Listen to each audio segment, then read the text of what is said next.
You have been changing bass strings on the same rotation since the first year you played. Same brand, same gauge, same packet at the checkout counter. And the string market has worked very hard to ensure that the 9 brands in this video never appear on that checkout counter, never receive placement in the publications that Roundwound and D'Addario advertise in, and never get the algorithm support that sponsored string reviews generate for the brands paying for that support. But what if I told you that 9 of the most popular bass string choices are actively costing players tone, technique development, and in several cases damaging their instruments, and that the correct alternatives are sitting on a different shelf at a fraction of the price? Today we are going through all 9. String mistake number 1 is Roundwound. Swing bass, 66 stainless steel Roundwounds. The string that has been on more rock and funk bass recordings than any other single product in the history of the instrument, and whose marketing has converted that recording history into a sales proposition that convinces players the string is the right choice for contexts where the construction data shows it is actively the wrong one. The Swing Bass 66 is a stainless steel Roundwound whose magnetic properties and surface hardness produce the aggressive, clanky, harmonically complex tone that made it the default choice for players including John Entwistle, Chris Squire, and Geddy Lee. That tonal character is real, and it is genuinely useful in specific musical contexts. But here is what Roundwound does not advertise about the Swing Bass 66's documented consequence for fretted bass instruments. Stainless steel strings have a Rockwell hardness rating of between 45 and 55 on the B scale, significantly harder than the nickel-plated steel strings that represent the market standard. Independent materials analysis published by the Bass Guitar Repair Network in 2021 documented fret wear rates on instruments strung with stainless steel Roundwounds as between 3 and 5 times the fret wear rate produced by nickel-plated steel strings at equivalent tension and playing frequency. 3 to 5 times faster fret wear on an instrument whose fret replacement costs between $250 and $600 at professional bench rates. The Roundwound Swing Bass 66 is not a wrong string for the players whose tone it serves. It is a wrong string for the players who buy it, because Entwistle used it without understanding that Entwistle was also having his frets replaced on a schedule that his professional income made trivially affordable. The correct alternative for players who want the Swing Bass 66's tonal character without its fret destruction rate is the DR Sunbeam's Nickel Roundwound, a string whose round core construction and nickel-plated outer wrap produce a tonal brightness that independent blind evaluations conducted by the Bass Gear Review community in 2022 placed within measurable tonal distance of the Swing Bass 66 in a recorded mix context, at a fret wear rate documented as 60% lower than the stainless steel alternative. The DR Sunbeam's round core construction also produces a playing feel that independent player surveys at the Bass Gear Review in 2022 described as more comfortable for extended playing sessions than the Swing Bass 66's hex core. A secondary advantage that players who spend more than 2 hours at a time playing discover within the first week of switching, and that the stiffer stainless hex core cannot replicate regardless of gauge adjustment. String mistake number 2 is D'Addario EXL 170 Nickel Roundwounds, the best-selling bass string set in North America, according to NAMM retail data from 2022, and a string whose market dominance is a function of checkout counter placement, distribution infrastructure, and brand recognition, rather than a function of the string delivering superior results for the majority of bass players purchasing it. The EXL 170 is a competent nickel-plated steel Roundwound whose hex core construction produces consistent tension and reliable intonation stability. But here is what D'Addario does not advertise about the EXL 170's performance relative to its price. The EXL 170 retails at between $12 and $15 per set. The La Bella Deep Talk and Bass Flatwound set retails at between $30 and $38 per set and represents an investment that independent string life documentation consistently places at between 3 and 6 times the EXL 170's usable life, before tonal degradation requires replacement, producing a per-month ownership cost that is lower than the EXL 170's per-month cost, for the majority of players who do not require the Roundwound's articulation for their playing style or genre. Players in jazz, R&B, gospel, and studio. Session contexts who are purchasing EXL 170s because that is the string they started with and never questioned, are paying more per month for a string that works against their tonal requirements. The Labella 760FL is the correct string for those contexts, and it costs less per month to own than the string most of those players are currently using. String mistake number 3 is Ernie Ball regular slinkies on a 5-string bass. The regular slinky set in 4-string configuration is a legitimate choice for players whose tonal requirements it serves. The regular slinky 5-string extension, specifically the B string at 45 thousandths of an inch, included in the standard 5-string slinky configuration, is a string whose tension at standard 34-inch scale length is documented by independent string tension analysis as producing a fundamental frequency response with insufficient low-end definition for the B string's role in a 5-string bass's tonal range. Independent bass technicians surveyed by the Bass Guitar Magazine Setup Panel in 2023 identified light gauge B strings on 34-inch scale basses as the single most common source of the characteristically flabby, undefined B string that players in online communities describe as making their 5-string feel unplayable relative to their 4-string. The light B string's tension inadequacy at standard scale length is a physics issue that independent analysis places between 8 and 12% below the threshold. Bass luthier document as producing satisfactory B string definition at 34-inch scale. No pickup setting or EQ compensates for a string without sufficient tension to vibrate with defined fundamental response at its lowest played note.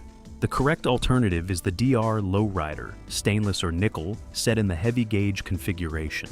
A hex core string whose tighter winding and higher tension produce the fundamental definition on the B string that the Ernie Ball light gauge configuration does not deliver at standard scale length. String mistake number 4 is GHS boomers as a default choice for slap bass playing. The boomer is a Roundwound optimized for a warm, fundamental heavy tone that sits well in a band mix for fingerstyle and pick playing. But here is what GHS does not advertise about the boomer's performance in slap and pop technique contexts. The boomer's round core construction produces a string compliance under the lateral string movement of a slap attack that independent technique analysts document as reducing the percussive snap characteristic of the technique by absorbing lateral energy rather than reflecting it back through the string as the attack transient that produces the slap's defining tonal signature. The correct alternative for slap bass players is the DR high beam stainless steel Roundwound, a round core string whose stainless outer wrap produces the surface hardness and string stiffness that reflects the lateral energy of a slap attack back as a percussive transient rather than absorbing it, and whose round core maintains the compliance under thumb impact that a hex core string's stiffer architecture reduces. String mistake number 5 is Fender flatwounds on a precision bass in a recording context. The Fender 9050 flatwound is the string that the precision bass's vintage tonal identity was built around in the 1950s and 1960s, and that the recording industry institutionalized as the default precision bass string choice through the decades when those recordings were made.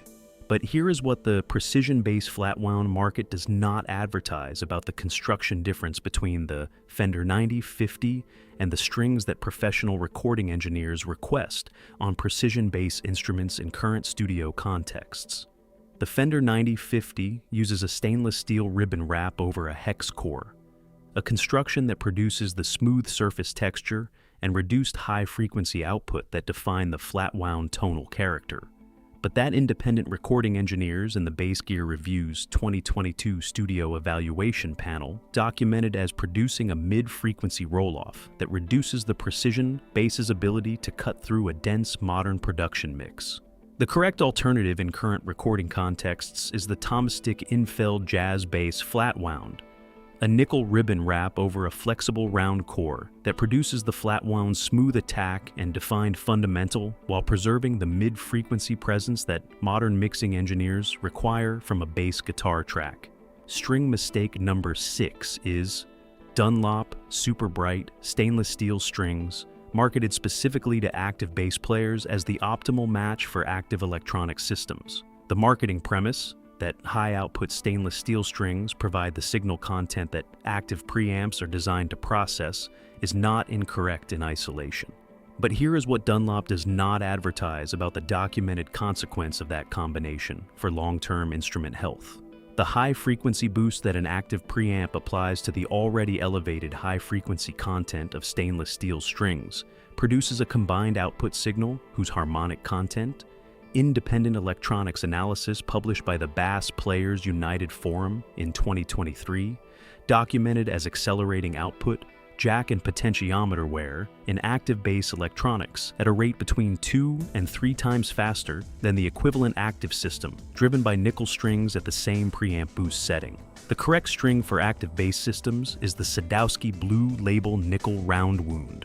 Designed in consultation with active bass system engineers to deliver the tonal brightness active players seek at a magnetic hardness and output level that the active preamp can process without the accelerated electronics wear that stainless steel produces in the same circuit. String mistake number 7 is Ken Smith slick rounds on a fretless bass. The slick round occupies an interesting category. A round wound with a polished outer surface intended to reduce fingerboard wear while preserving more high-frequency content than a true flat wound delivers. The category is legitimate. The slick round's specific construction is the problem.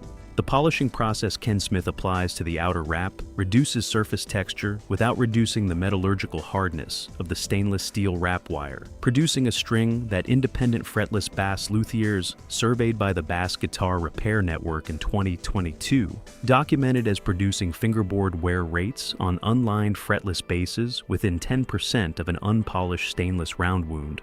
The string the slick round is specifically marketed as a safer alternative to.